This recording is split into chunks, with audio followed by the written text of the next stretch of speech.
So Kim got me a present. It was a bee package box, and it didn't come assembled, so I had to assemble it myself. So, I got out the screwdriver and I started putting the box together because I thought, I'm going to get some bees. I'm going to keep them in the backyard. I can't have chickens, right? I can't have goats, but I can have bees. So I thought, I'm going to put this box in the backyard. I'm going to fill it with bees, and in like 2 weeks, I'm going to have so much honey, I'll start my own honey hole. This is your standard 10 frame box, and I made all the frames, and here's the box, and it came with a top and a bottom and a lid, a cover, in the kit. And so I just put all the little frames in there, and they just fit perfect. And I thought, this is great. All I got to do is get some bees, and we are good to go. I was going to buy either a package, but I didn't like that idea. The other option was a nuke, and it was a little bit more, is that how you say it? N-U-C. I think it's pronounced nuke. Anyway, it's pronounced nuke now. I thought I'd get a nuke of bees. And what they do with the nuke of bees is they give you the bees and they put them in the box for you. So I went to what is Bridger's Bees in Wilmington, and I met with Ryan, and I gave him my box. And what he did was he took 5 of my frames, and he put in 5 of his frames that already had the bees making, I guess, brood and maybe storing honey in there. I don't really know, quite sure what the bees were doing in there, but they were already doing it on 5 frames. So he took out 5 of my new frames, kept them for himself, and put in 5 of his previously filled frames with the bees and a queen. And then he strapped it all together and he put it in my truck. I got a box of Italian bees. I learned that there are many different types of bees, and that I realized that all the bees that are going to come out of here are girls. So I named the queen Charlotte, for Queen Charlotte, and all her girls I didn't name because there are going to be thousands of them. Now, I thought since they were just getting set up, I would feed them. So I made a 1-to-1 sugar syrup. So I put in a cup of water, boiled that up, and then once the water was all boiled up and hot and ready to go, I poured it into my sugar, which was also equal to 1 cup, so it was 1-to-1. And I just stirred that hot water in there, and it melted all the sugar and made this great syrup.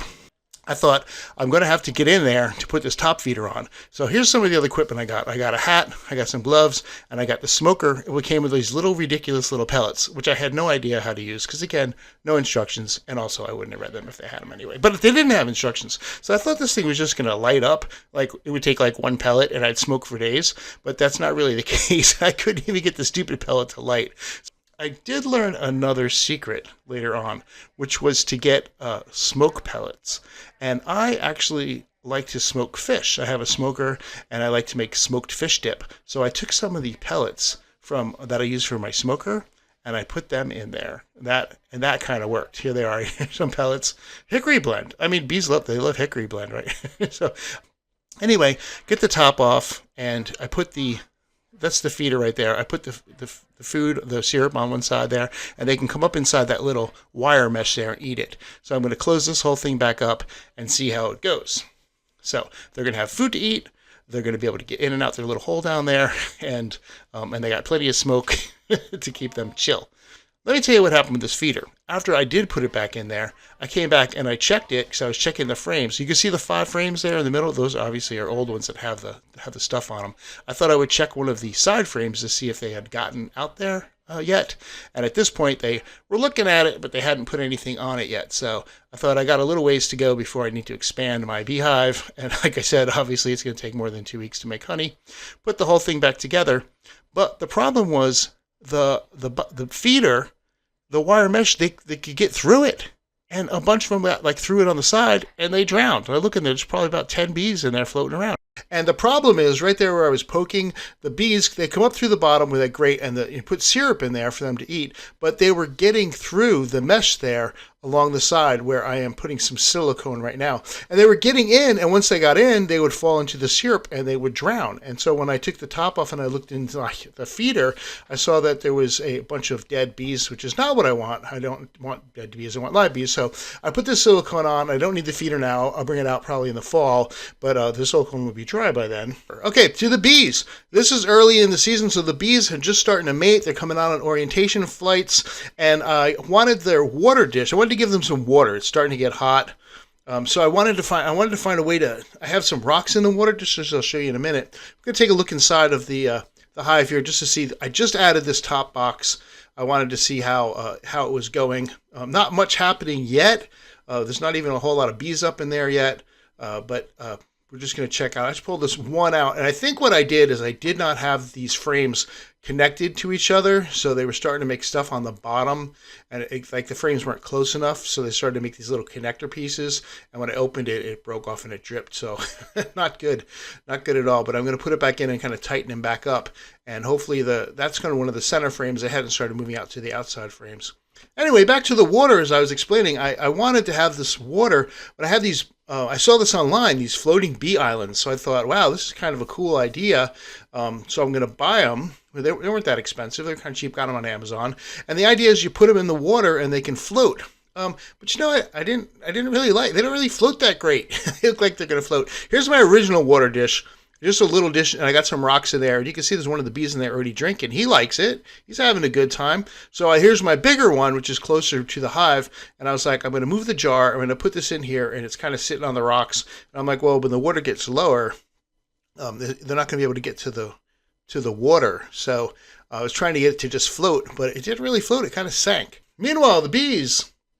Orientation flights, my friends. These guys were coming out, all babies, like baby. They live inside for a little while until it's their time to go out and collect the pollen and the nectar. And so they come out and they do these little figure eights in the sky. And I'm telling you what, we had some orientation flights. It was very cool to watch. All of a sudden, there's just all these bees, and you're like, what's going on? Well, they're just learning where they are and where they got to go. So I wanted to open it up, see what's going inside. So I got the smoker going right here. I've had so much trouble trying to figure out what to put in the smoker. But I have a pine tree in my backyard. I found some pine straw works really well, so I'm going to be using that. Just gets good smoke and burns well, so I'm going to be using that. Got to gear up, got to put on, and I don't do too much.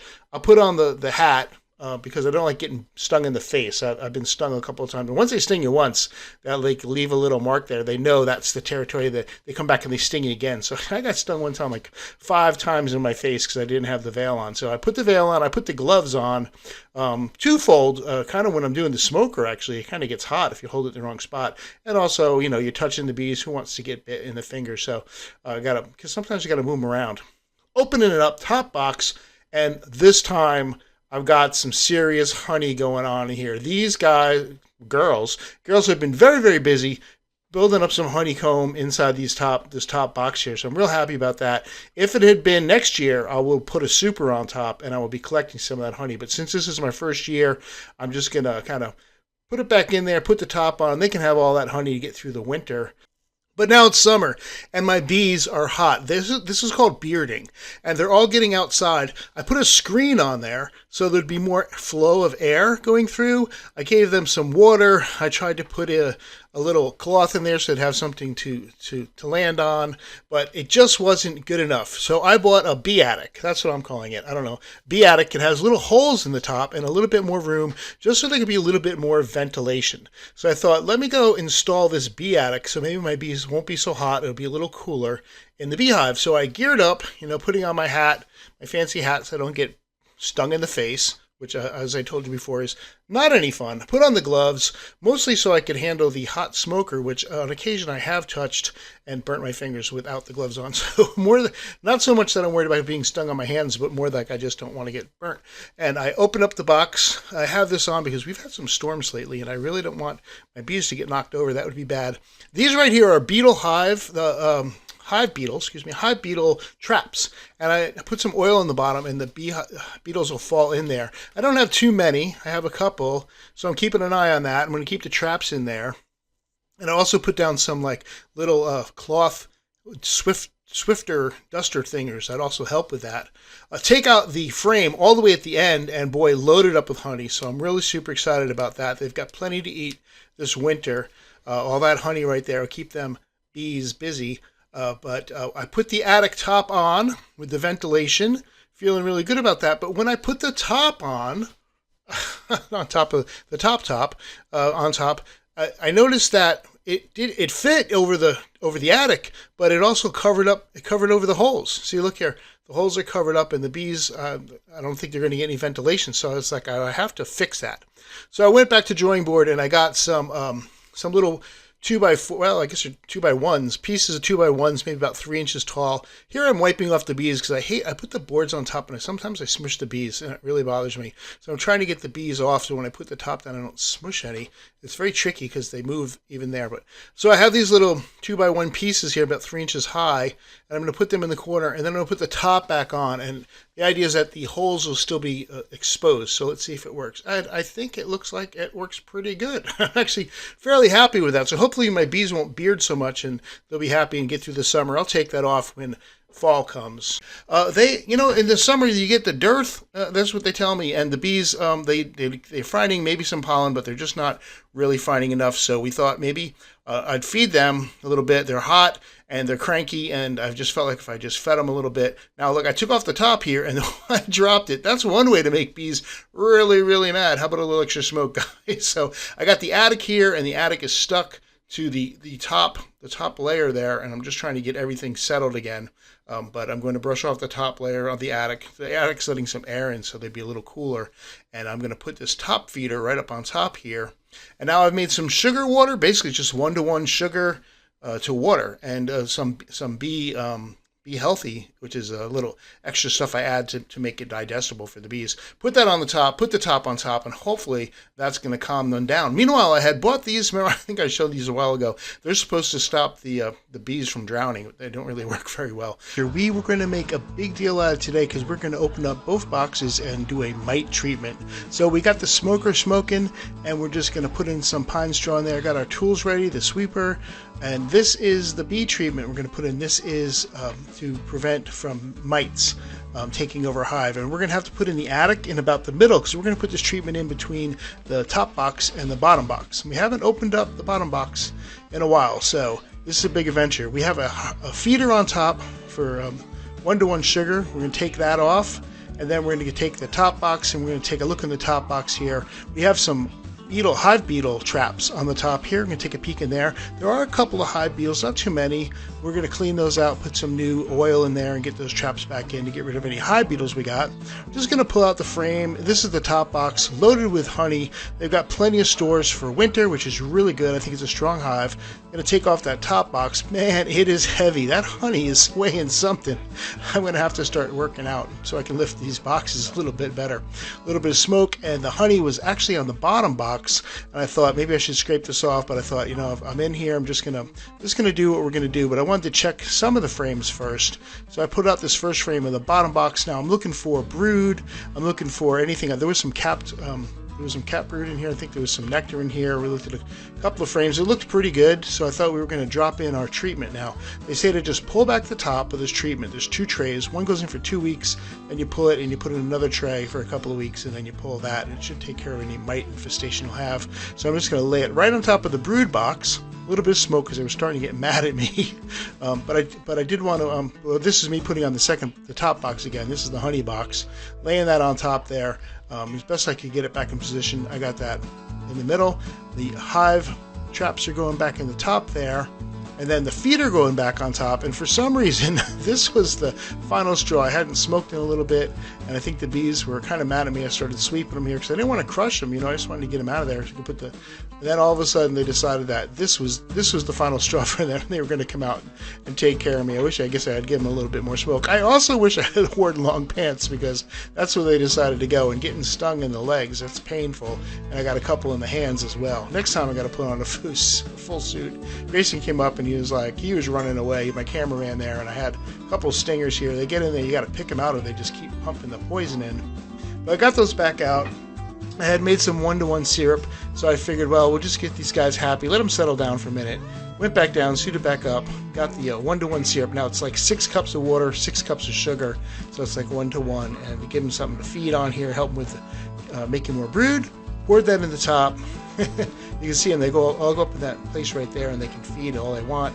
Put the top box back on, put the cat back on, strapped it down. I'm going to leave them alone for a couple of days until I need to replenish that feed in that feeder, and leave them alone for 2 weeks after that, and then take that top box off again and see how my mite or it is going here. What we really need to do is put a second mite treatment in here. In a previous video, we did the first mite treatment, which we placed in and we left for 2 weeks. And now we have to take out that treatment and put in the second treatment. And if you watched the first video, I got stung a few times while doing it. So I actually geared up a little bit better this time. Put on a big sweatshirt and some long pants because I got stung in the legs and in the hands. And so that wasn't any good. So basically what I'm going to do is just go in. We're opening up the box. This top box here is actually just a feeder. It's called a top feeder. And I pour sugar in there, sugar water in there, 1-to-1 syrup. I'll show you in a minute. And this top box here I'm taking off, that is filled with honey. And it's really heavy, which is great, which means I have a lot of stores of honey for the winter. This is the first treatment. Now that's empty. When we first put it in, it was filled with like this paste. Sort of looked like toothpaste, like white toothpaste, like Colgate. And here we are putting in the second treatment. We got it opened up and you can see the white paste in there. So now I'm simply just going to put the whole thing back together and leave this in for a couple of weeks, and then we'll eventually take out that tray and pretty much seal up the bees for the winter and just let them have at it. So putting the top box back on, putting the feeder back on, and then I'm going to show you the syrup I put in there. Basically, I'm doing a 1-to-1. Some people do 2-to-1 this time of year. I've read about it, and different people say for different reasons. But since they have a lot of honey, a 1-to-1 syrup is supposed to encourage brood, producing more brood. So I want a strong hive for the winter. So it's just one cup of sugar to 1 cup of water. So that might have been 6 cups of water, 6 cups of sugar, 1-to-1. And we're just going to put the whole thing back on, put the top back on, and I'm going to seal it up. But before I actually close it down, I'm going to put a little duct tape around this. And the reason I do that is because I feel like the scent from the sugar water was getting out, and it was encouraging robber bees, which are bees from other hives, and they want to come over and they want to eat the honey. And so they try to find a way in. And I noticed some bees around that kind of crack there. So the bees, it's November. I wanted to stop feeding them and the syrup. I've been feeding them. Well, actually, I was doing 1-to-1 syrup, but I think you're supposed to do 2-to-1 at this time of the year. But I've heard that 1-to-1 helps them produce baby bees better, and I wanted to have some baby bees over the winter so I could have some strong hives when we start in the fall. So, but it's starting to get a little chilly. Not too. I mean, we've had some really warm days. We had like 69, 70-degree days, and the bees have been out flying around, bringing back nectar, which is surprising. We had a second marigold harvest, like the marigold, they bloomed and then they died and then they bloomed again, which is what's helping my bees out, which is great. But this is the top feeder here. This is where I pour the syrup, and I just wanted to get this thing off. Now the bees are all up inside that cage. I'm gonna have to figure out how to get them out of there. But really what I'm gonna do is I'm about to winter this. That's really what's gonna happen. I'm setting this up for winter. So I'm putting on a cover board right here, and then you see the hole right there. What I got is this Hive Alive fondant. Basically, I guess it's basically cake icing, right? And the idea is you just cut a hole, like a little square in the plastic, just on one side, and all the fondant is inside. It's very much like you would find on a cake fondant. It's probably the same thing, but it has some extra essential oils in it that help the bees digest it better. So I bought it online on Amazon from Hive Alive. You roll back the plastic here like that. Now I've got a nice little opening there where the fondant's all just kind of available for the bees. So what I'm going to do is just flip it over, put it on top of that hole, and then the bees can come up that hole and they can eat the fondant as they like. And then I'm just going to put the top back on and basically see, that's it. Close it up for the winter. We're done. I'm going to check it and see, in a week how much fondant they're eating. I want to know how much I have to order if I need to get more. And some people at this point wouldn't even be feeding the bees. It's like I said, it's still warm enough. They are bringing nectar, but to me, this is like an insurance policy. So maybe I'm not doing the right thing. Maybe I'm being overly cautious. That's where all you can see a lot of ants got in there. It's kind of gross. Got stuck in there and died. I'm going to try to shake the bees out. Come on, get out of there. And I'm going to wash this out eventually and just put it away for the winter. Bring it back out in the spring when they need some food. But you can see here, you see that? You can see at least one of them got some stuff on their legs there. Anyway, the bees got 1 or 2 nice warm days out here, and they started actually in December, started bringing in some pollen still, which I was amazed about. And I had fed them, and I had given them some Hive Alive patties, the fondant potty, and I'm just like, it's a nice warm day. I feel like I can take off the top and just check it out and see what's going on in there. So I'm not going to open up the hive just to take the top off and take a peek. There's the fondant patty, and you can see the bees are just having a blast. But they've been eating this for a while. This thing's been in here for a couple of weeks, so I don't know how they continue to eat it, and it hasn't all been eaten up, but it's lasting a really good long time, which is great because it costs like $15, and I don't want to have to replace one every week. So we're going to let them enjoy that, and when that gets done, I got one more I can put on, and then hopefully it'll be spring soon, and the bees can go out and bring in more